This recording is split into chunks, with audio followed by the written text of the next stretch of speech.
All right, we're going to start our presentation today. Welcome, everybody.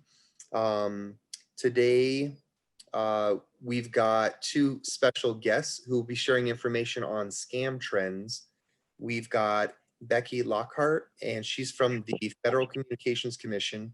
She'll be highlighting the current COVID-19 scams. And then we have Faustine Chan from the Better Business Bureau. She'll be presenting on online purchase scams. Both the organizations will be providing tips and resources to protect consumers. And we really appreciate both of our panelists for sharing their areas of expertise with our residents. And I'd like to pass the lead and introduce our community to our first presenter, Becky. Good morning, everyone, and thanks for joining us bright and early in the morning. Happy New Year. My name is Becky Lockhart, and thank you so much, Stephen, for inviting us to be on this webinar. We're really excited to participate. And we also want to thank you for reaching out. We actually did a similar webinar back in November on holiday scams and different partnered with the Better Business Bureau, who's here today, to just inform consumers of how to protect yourself, especially during the holidays. And Stephen watched that and reached out to us. So we're very excited to partner with you guys to get this information out to you. So just a quick little bit about our office. So we're the Federal Communications Commission. If you're not familiar with us, we regulate all things television, airwaves, telephones, and telecommunications. Our office is in the Consumer and Government Affairs, Consumer Affairs and Outreach Division of our Consumer and Governmental Affairs Bureau. So our main goal is to do outreach and partner with community leaders, such as all of you who are on the line today, and consumers, just to inform people of current events and issues, especially in terms of consumer protection. So as we all know, we're in the middle of a pandemic, and unfortunately, scammers are very clever. They follow the trends and news. They follow every single thing going on. So the past year, pretty much our work has been focused on COVID-19, which sounds like it would be, you know, kind of the same thing over and over again, but the scammers are out here following everything that's going on along with the pandemic. So at the beginning of the pandemic, the scams were kind of more focused on kind of when we were all running out of toilet paper and how to stock up, and people were getting text messages saying, you need to click here to purchase a test kit and all types of stuff like that. Whereas now, when we're moving into the phase where there are vaccines and other trending topics in terms of what's going on with the pandemic, that's where the scams move to. So unfortunately, you know, these scams can be very convincing. They sound legitimate. The scammers use fear to kind of get at people and use kind of a threatening, you have to do this or else, some kind of tactic. So people, it sounds legitimate and people get scared, and they, of course, you know, you're already at a high alert with everything going on. So what we want to do is just to teach people what is going on, what to look out for, and how to protect yourself. So I have a few slides here. Unfortunately, my computer is not working, and Stephen is going through this for me. So we can just skip through to a few. I'll show you some. Next slide, please. This is just about our division. So next slide, please. Response Act has made coronavirus testing more accessible immediately. If you want to receive a free testing kit delivered overnight to your home, press 1. If you do not want your free testing, press 2. They send a text message with the link. So you want to be really careful about not clicking on any links that you receive, even though it may look legitimate. The advice we give everyone is, you know, if you are expecting a package, you get a text saying something similar to what's here, you were having issues with your package, go back to whatever you ordered online and track it that way. The same goes with any company that calls you and says wants any information from you. Just don't give out any personal information over the phone. Even be careful just saying yes, because in the past, people will record your conversation and they will use your recorded voice yes to then, take your identity, sign you up for a different phone service, and it can become really problematic. But the best thing really is just to hang up, because the longer you're on the phone with these people, they might be able to get some information out of you that you might not even think is something that is that important, but it might be something that just confirms a piece of your identity that they already had information that they found. And when you just answer a simple question, you might be giving them more information and harm yourself. Plus, the longer that you're on the call, they can tell that it's a real person, and then they in turn go and sell your phone numbers to other scammers who know you're a live number and want to keep contacting you. So let me just backtrack a minute. These are all what we call at the FCC robocalls. I didn't want to use that dirty word here because we're all so sick of them, but unfortunately, it's something that we experience every day. So you really have to just kind of take control and protect yourself, because these scammers are out here. They really do prey on people who they know they can victimize. And they can also spoof their number. I'm sure sometimes you get a number that might look like your phone number. It might look like your neighbor's number, because they can spoof it, which just means they can change the identity of the phone number as it shows up when it's calling you. So it could even say, that it's coming from a hospital and they want to know information about you. But like we said, if you get a call like that and you're worried that it is something legitimate, always hang up and say, I want to call you back. Look up the number on your bills on a legitimate website and reach out yourself so you can make sure you're calling the right place. Like we said, you have to be wary of the voicemails you get too, because they can sound very real. And you never want to press, for any robocall, you never want to press a number, because that's to opt out of anything. Just hang up, because that's another way that they can tell if you're a live person on the phone and will keep calling. It actually makes you get more calls, unfortunately. So we can go to the next slide, please. Okay, so on our website, we have some great resources, a whole web page dedicated to these scams, where you can find that audio clip as well as other examples. It's fcc.gov/COVID-scams.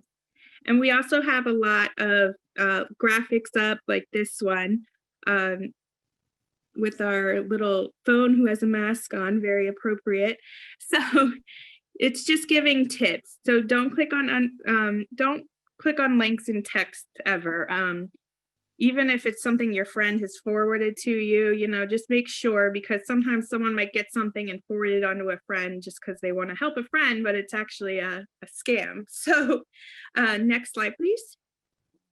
Just another example of a graphic we have. So these are available on our webpage to download, so you can share these with your community. Next slide. We also have some tips on how to sanitize your phone. We have our phones in our hands all the time, and we're out and about, and we're very careful about washing our hands all the time, but you have to also think how much you touch your phone and then touch your face, and just try to keep your phone as clean as possible, because that's another way just to spread germs, and we don't want that. So we have some tips here you can download. Next slide, please. Which is fcc.gov/consumers. That page changes all the time with trending topics and gives great information on just what's going on and what our office is doing. Next slide, please. We have this information as in other formats. You can always request Braille. We have different languages as well. The best way really to get in contact with us is our email at outreach@fcc.gov. Again, that's outreach@fcc.gov. So I'll just go over a few more tips just to be aware of the COVID-19 scams are going on. Like I said, they may advertise a cure or offer tests. There was a bunch on the contact tracing. But the main thing is that people are trying to steal your information, and you just have to be really careful not to give out any information. We tell people not to answer calls that you don't know the number. Just don't answer, or hang up if you answer and it sounds like someone you don't really know. Never share your personal information on the phone, and a text message, or over email. Especially, if they're asking for a payment immediately, that's a huge red flag. And just do your research and double check. And then lastly, I will just say, if you do unfortunately fall victim to a scam, you want to report it immediately. I'm sure you have great resources in your community. You can report it to Stephen's office, your local law enforcement. We also ask that you report it to the FCC, because we do keep track of the trends, and that does help stop the robocalls. Our partner agency that we work a lot with on these issues, the Federal Trade Commission, they also take complaints about robocalls and scams. So it sounds like a lot to report it so many different places, but it really does help curb these things. And in some cases, it might be hard if you've already paid money to get your money back, but at least hopefully be able to take some kind of action against these people if they're able to be traced when you report it to all these agencies and local law enforcement. So I will stop there just to say thank you again to Stephen for allowing us to participate. We have a bunch of, and let me just say, where you can file a complaint is fcc.gov/complaints. And I think that is it for me. So thank you so much. Hello, good morning. My name is Faustine Chan. I'm with Better Business Bureau. Thank you so much, Stephen, for inviting us for this presentation today, along with FCC. We love our great partnerships with our community and also our federal government agencies as well. Today, I'm going to be talking a little bit about online purchase scams, some of the trends that BBB has been seeing in our community. BBB actually has over 120 locations across the United States, Mexico, and also Canada. I'm actually located here in Arizona, so if you ever need to come see us in person when it's all safe, we're actually located off of 10th and Missouri. So BBB, we have a scam tracker like the FTC and FCC. We do want consumers to report scams. So if you just Google BBB scam tracker, this is what consumers use to report to us. We also report calls that we get in from consumers that have been scammed as well. So it's a really neat tool. You can actually filter it by zip code, your area and your neighborhood, state. You can actually see all the scams, read what people have been reporting in your area. So last year alone, from 2015 to 2020, we've seen an uptick in scams. So for scams, we've actually seen tons of online scams. So since COVID happened, the pandemic, a lot of people have shifted their buying online. Most people that have been scammed were actually passively, shopping. Let me see, there's a chat. Shopping for items. So they were looking for something. I'll go through these slides and I can make them available for everyone too. So just want to make sure we go through these slides. Some of the top platforms we see are, the reputable ones. We see Google, Facebook. So when people are going to these sites, they think they're reputable when they have a website address for a company, or they see an ad on Facebook, they think it's real. So be very cautious when you go to these websites and you're looking up a business, or you're going to Facebook and you see an ad. Not all of those are real. There are scammers that post fake websites out there. There are scammers that post fake ads on Facebook. So make sure you do your due diligence. Make sure you check the business out with BBB. Look at their business profile. Make sure that other people have not been scammed by that company as well. So one of the biggest motivations of people who are being scammed, they check out the price. They think, oh my gosh, this is a great price. I'm going to sign up for it. I'm going to buy it. So this is the number one way that people are getting scammed, is when they see the price, it's really low. So this year alone, we've seen a lot of scams when it came to masks and wipes. Now it's shifted now, of course, with the vaccines, as Rebecca has stated, and tests as well. We've also seen a ton, and this is really sad. I have a kitten here, but one of the number one scams here in Arizona is actually puppy scams. People fall victim to puppy scams. They go on Facebook, they go on Craigslist, OfferUp, they go on websites, and they see this cute puppy, and they sign up for the puppy, thinking that something's going to be shipped to them. They give them a deposit, and unfortunately the scammers ask for additional deposits, additional shipping crates, insurance, and then sure enough, people never receive their puppy and they lost all their money.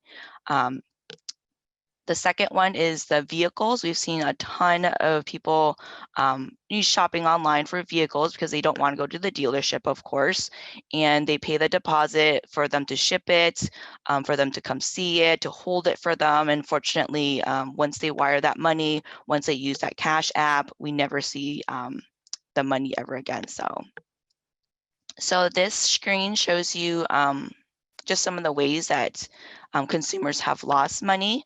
As you can see, Zelle and other cash apps or prepaid money cards is what scammers want you to pay. So once you give that payment to them, most of the time it's lost. With credit cards and other companies such as PayPal and bank, there is some protection up to a certain number of hours when you do report it, but we also, recommend you do your research, take your time. Don't, go ahead and wire that money, give that cash card to them immediately. People don't want, scammers are looking for their cash up front and really fast. So make sure you do due diligence and do your research. 73% of scam victims paid but never receive their items. And then they also receive shipping information, 59% of them, but then more than half of them, it was a fake link. So time loss, there's a lot of time loss for you as a consumer if you fall victim to a scam. And this is very interesting. BBB always tells the media this, and also when we do presentations, but young people are actually more susceptible to scams and falling for a scam than the older generation. The older consumers fall victim to scams, but they're actually the larger amounts, probably because they have retirement money, they have more money in the bank accounts. But the younger people, they fall victims to scams too.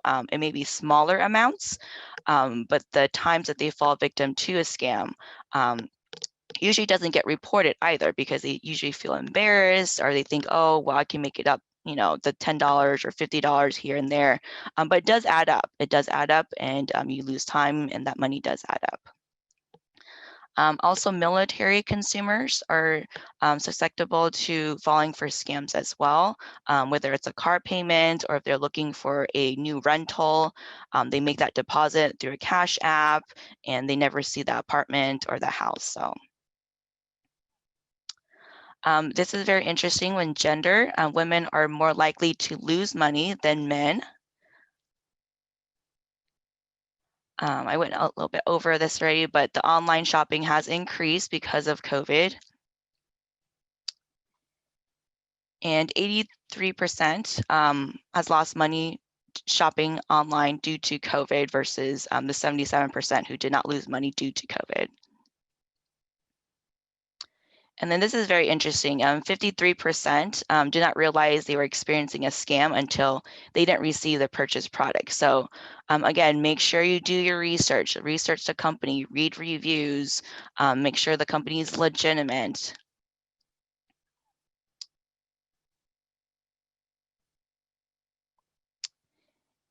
And then this is interesting. 10% of victims said an organization, company, or agency tried to intervene, and 40% of them were able to avoid losing money, mostly thanks to banks. So this is great information. But if you're the type of person that keeps shopping and getting scammed for, we do recommend you still do your research, take your time, because eventually if you keep, contacting your bank and saying you've been scammed, they're going to red flag you as well. So even though there's just protection there, you want to protect yourself and do your research as well. BBB vets all of our companies, make sure they research, we research them, make sure they are accredited with us. And with the accredited business seal, it gives consumers a sense of confidence, especially since they adhere to our standards for BBB.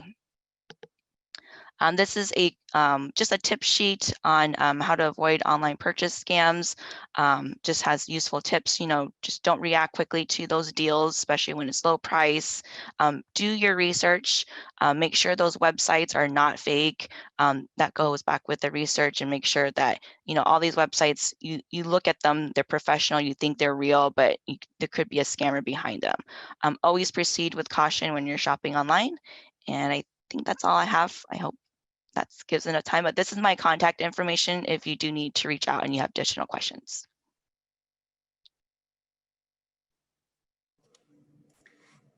Thank you so much. If anybody has questions, you can start to submit questions over for us to start to review. I'd like to introduce our chief and pass it over to him.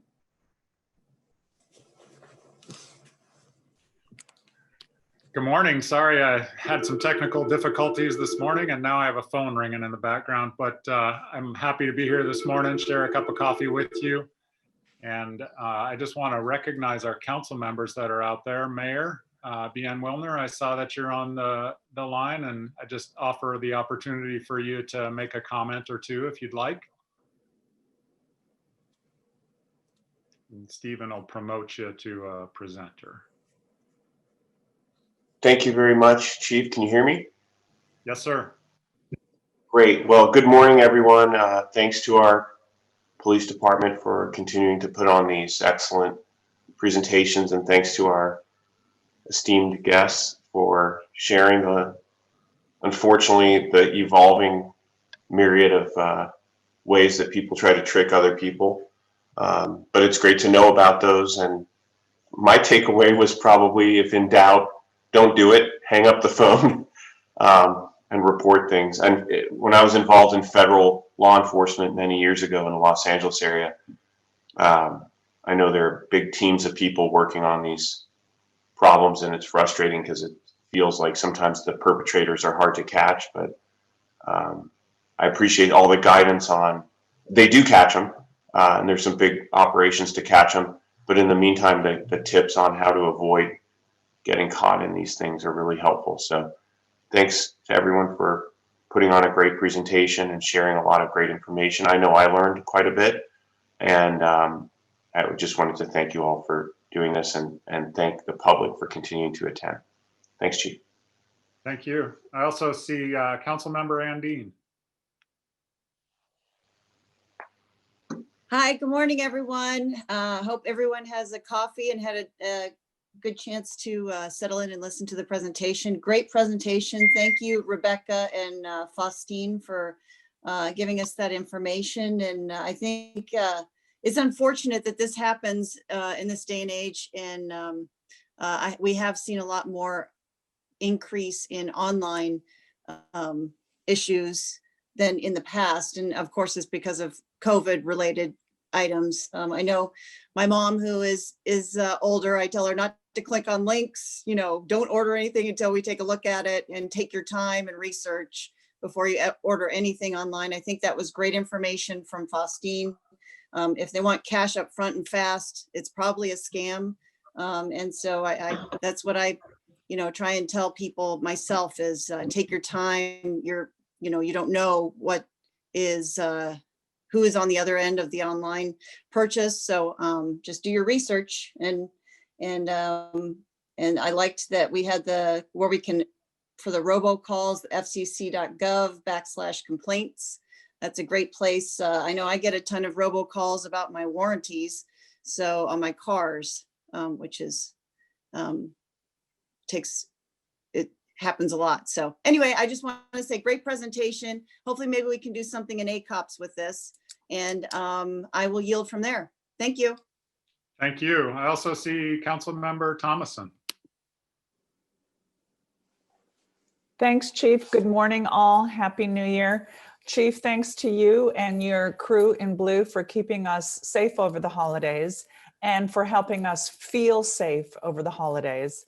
And as I reflect on these many coffee with a cop sessions, which I miss having in person, what occurs to me is you help us remember that our risk of crime is not necessarily the bad guy breaking into our home, but the risk of crime is multidimensional.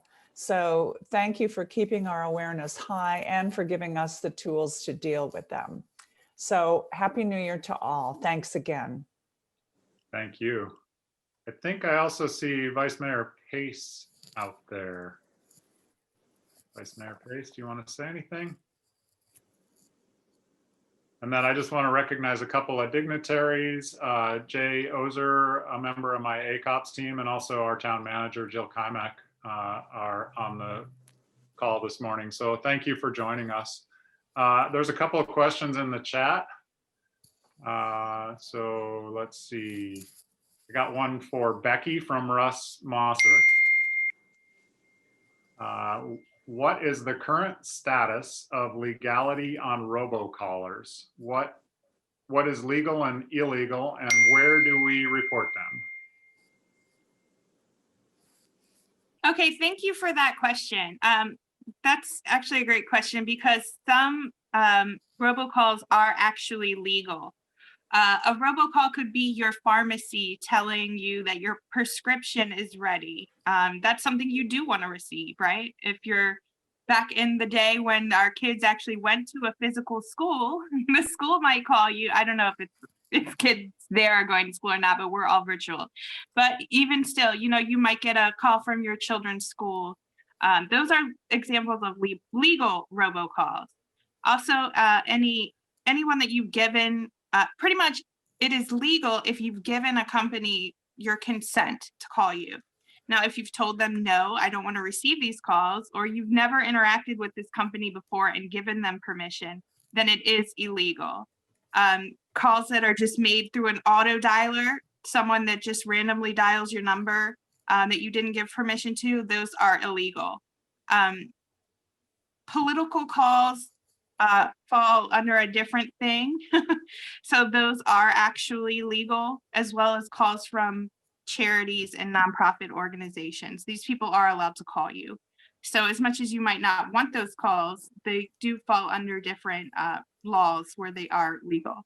But we do have a website dedicated specifically to all of this information, which is fcc.gov/robocalls. And like I said, report it to the FCC, the FTC. Another place you can report it is your state attorney general office. I know those at that level, at the state level, attorney general offices do a lot of enforcement action on these robocalls. So that is an additional place to go, especially if you've been a victim of a scam. So I hope that answers your question. And Becky, would you just throw the website you just quoted into the chat screen if you could? And then I was able to get the Vice Mayor on. So Vice Mayor, you can make some comments if you'd like. Oh, thank you, Chief. And thank you to Steve McGee, who's doing a great job in getting us this good information for our community. I echo all my peers' comments and the people today. We've all been helping people who've been scammed. My own mother also bought something online, but there's a little box down there that authorized monthly payments on her credit card for other things that you could never see or or get out of. It was a very difficult thing, and I pursued it all the way through. I think it's good to report it. I'm an employment lawyer by trade, so I've had a lot of companies get scammed. Holiday time, we've had 700,000 taken and hacked into company sites, 30,000 at a time. They're very convincing to the accounting departments and bookkeepers and those kind of people. So it happens quite regularly, unfortunately. One service that I put on my cell phone, so I'd be interested in comments as to whether that's helpful to eliminate some of these spam calls, is an application called RoboKiller. And I'm curious what our experts say about that. I put it on for the last year, and it really does seem to limit the calls, and it comes up as a spam, and it just goes right to the spam, folder. But what do you all think about a program like that, or similar programs that can help our residents if they want to pay extra for something? So one of the things I've noticed, it depends a lot on your provider. Some providers have stronger filters than others. I know I used to get a lot of robocalls on another service provider, and I changed service providers, and I don't get those anymore. So I think that their filtering mechanisms are stronger on the new provider. And of course, I can't tell you that information, but I'll also let Becky talk on that if she has more information. Yeah, I'm glad to hear that you are using that technology. That is actually a tip that we do share with consumers. And Peter, you're on the right track there. So we tell people to look into those apps. There's a lot of apps that are free. They do really work. I know, like Peter said, you want to check with your provider too. Some providers are now offering this service for free. I know on my call, I don't even hear the phone ring. It automatically sends these to my voicemail. So you really want to, and some providers just started doing it automatically. So the best thing to do is check with your provider and then utilize all different apps that they might have a $1 or $2 a month fee or something, but that might be worth it as opposed to having your phone ring 20 times a day and having to deal with that headache. So yes, those apps do work, and providers are offering those call blocking services, even for your landline phones. So whoever it was that had a phone ringing in the background, not to say that that was a robocall, but if it was, you might be able to work with your provider to have those blocked as well. Yes, and I might add on that. So thank you for that information. The one on the home line I found that works best, not to promote different services and everyone should look, but if you have a CenturyLink phone versus other providers, they do have a monthly fee, and it blocks every spam robocall you can get at your home phone. And it does cost, I think it's like $6 a month or so, but it does block them all, and it goes through a very long service, and I found that to be effective for home lines. But anyway, thank you for sharing all that. I look forward to getting this download and sharing it with my mother and all of her friends. So thanks for recording it. Thank you. I also have a question here. I guess it's just a general question from Joseph. He asks, are there trends in the geographic base of the bad actors? And locally, when somebody reports to us, we generally see that a lot of them are overseas. Occasionally, we'll find somebody that's in the US, and we can work with the other agency to get them to either pursue charges, which is very infrequently, or at least get it shut down. Most of the time, though, it's overseas. And Becky or Faustine, if you want to jump on that, and if you don't, that's fine too. This is Becky. Yeah, I would just second that. And sometimes the calls, even if it comes, it might be go through different lines. Like one call could come to you, but it's been through 5 call centers by the time it gets to you. So it is unfortunately sometimes very hard to track these calls, but it is something that we do have a whole separate bureau in our agency, the Enforcement Bureau, that works with different agencies to track these. So I would just second what you said, and thank you. Thank you. Question for 2 questions from Russ for Faustine. What can the Better Business Bureau do regarding evaluating a business that he might be considering to do business with? And then secondly, if I've been taken advantage of by a local business or I'm disappointed with their product or service, what can I do? So great question, Russ. Thank you for that. So BBB, we accredit businesses who meet our standards. So just because you're not an accredited business doesn't mean it's a bad business, but the accredited businesses do meet our standards. So they do have proper licensing in place and insurance. Companies such as landscaping, AC, HVAC companies, they do need licensing to do those work, flooring, and general contractors as well. So when you do choose an accredited business and they are on our website and have that accredited business seal, they do meet our standards and they do have proper licensing in place. So you do have that reassurance. So if they don't deliver, we can go to, or you can actually go to the Attorney General and file a complaint, and also the Arizona Register of Contractors as well. So that just gives you a level of insurance, a sense of peace of mind when you're choosing an accredited business. If you were taken advantage by a local business or disappointed with their product and service, you can definitely file a complaint with BBB. If they're a credit business, one of the standards is they do have to respond to complaints. So if you do have a complaint, they have to respond to it. If they don't, then their accreditation can be revoked and taken away from them. If they are not an accredited business, they don't have to respond.